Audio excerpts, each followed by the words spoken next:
Hello, I'm Sensei Alex Kukuyo. The title of today's talk is Shrinking Our Desires.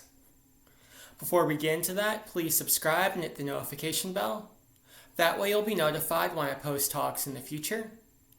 If you wouldn't mind hitting the like button, that'd be great too. The first noble truth of Buddhism states life is suffering. The second noble truth of Buddhism states suffering is caused by desire. Now, it should be noted that when Buddha made these statements, he wasn't claiming that every moment of every day is filled with unending torture, nor was he stating that we are bad people because we have desires. I don't care how enlightened you are, if you're hungry, you will desire to eat. If you're tired, you will desire to sleep. These are normal and natural parts of human life.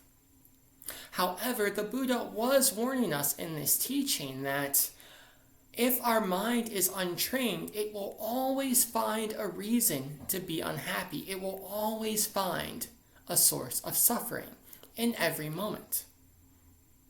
I'll say that again. If our mind is untrained, it will always find a reason to be unhappy. We go to a restaurant, we have wonderful food, but the temperature was a few degrees too cold, so we're not going to leave a good tip.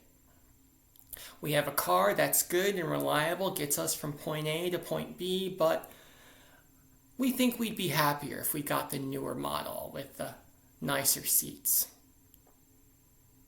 The problem comes back to the word desire, which in the Sanskrit translates to tanha, T-A-N-H-A, which means unquenchable thirst or craving.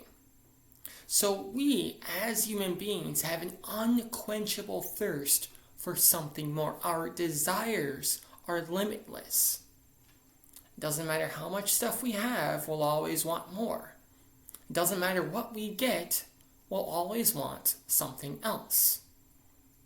Now, there are two ways we can deal with our unquenchable desires. The first is what we do here in the West, and that's simply to do our best to try to fill them, to try to get the right stuff in the right combinations that maybe, possibly, will find a way to make ourselves happy through the accumulation of material and spiritual and mental things.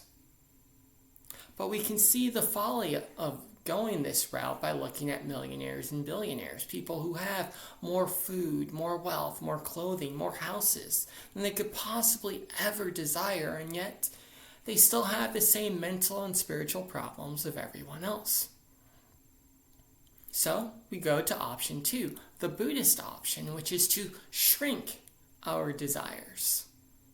Now, like I said, we can't get rid of our desires completely. If we're hungry, we will desire to eat. If we're tired, we'll desire to sleep. However, if we understand that our desires are limitless and we give up on attempting to fulfill our desires, learning instead to be accepting and comfortable with the things we have, as our desires lessen, the suffering that comes with them also becomes less. So, for example, if we have a car and we're suffering because we're thinking about that new model we could get if we only made a few dollars more, well, that suffering goes away the moment we instead start focusing on how good and reliable our current car is.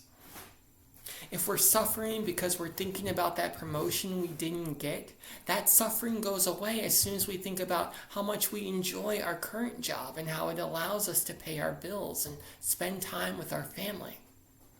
The more we shrink our desires, the less we want, the happier we become.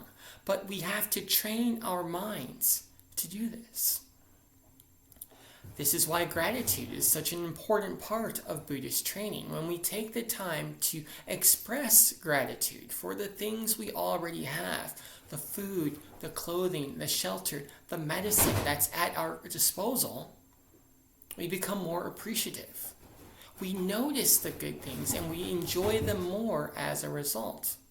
Thus, we are happier as a result.